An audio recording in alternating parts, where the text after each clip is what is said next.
বাড়িতে বোনের মাইয়ার বিয়া সো পার্লারে সাজতে যাইতেছে তো আমার টাকা দিছে বলতেছে মামা তুমি আমাদের সাথে আসো আইসা আমার কটা ফুল কিনে দিও গোলাপ ফুল আমি মাথায় দিব মানে মাথায় পরার লাগে আর কি বুঝেন না মায়া মানুষ কত কিছু কিনতে চায় যাই হোক এই তো বউ আমাদের সাথে বৈশা রয়েছে আর একটু দেখাইলাম দেখেন নাইস না তাই যাই হোক যাইতেছে যে আমি আর আরেক পাগনি আমরা দুইজনে ফুল কিনতে যাইতেছি আর ওই পার্লারে চলে গেছে এইতে ফুলের দোকানে আসলাম এত নানান ধরনের ফুল কোনটা থেকে কোনটা নিলাম, কিন্তু গোলাপ ফুলগুলো ভালো লাগে না কারণ সব ছোট ছোট এগুলা একটা পিস 20 টাকা করে কোন দামাদামি করে পারলাম না হয়রান লেগেছে আর দেখেন ফুলগুলা কেমন যেন আগে থেকে ফিটা রইছে মানে আরেকটা আছে না একটু বড় সাইজের কলি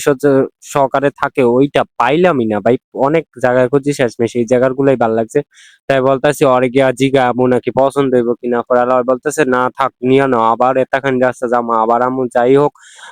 নিলাম 10টার মতো 200 টাকা যেহেতু দিছে 20 টাকা করে 10টার মতো ফুল লইছি কিছু করার নাই ভাই এগুলা ফুল বলে একটা 20 টাকা করে কোন সবকিছু এতটা দাম আর মানুষ কিভাবে চলবো ভাই কি কম এই ফুলের দাম আগে 10 টাকা করে নিতাম এখন একটা 20 টাকা 30 টাকা করে কোন আর ফুলগুলা সব কি কমু ভালো লাগে না একটা ফুলও কিন্তু যাই হোক এখন আর কোনো জায়গায় পাই না এগুলাই নিতে হবে এগুলাই বাইছে বাইছে ওরা আমি কইতেছি একটু দেখা দেখা বড় দিল পরে দোকানদার বাইছে বাইছে বড় গুলাই দিতে আছে কইতেছে চিন্তা করেন না বড় গুলাই দিমু পরে ওরা বাইছে বাইছে বড় গুলাই লইতেছে আমিও কয়টা লয়ে দিলাম কিছু করার নাই যাই যাই হোক ঋতু ভাই আবার দেখাইতেছে বড় কোনটা কোনটা নিতে আছে আমি কই দেখ বাইছে বাইছে লো আলাম পরে আবার উনি তোরা বাইন্দা দিতেছে মনে করছে মানে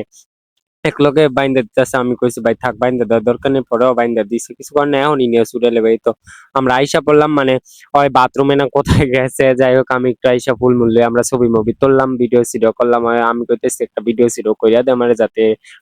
টিকটক ইয়া সিয়া ছাড়তে পারি পরে ওই বলতেছে আচ্ছা এই তো ঘরে দিয়ে আমি আইসক্রিম খেতে খেতে বাড়ি চলে আসলাম ওকে টাটা গাইস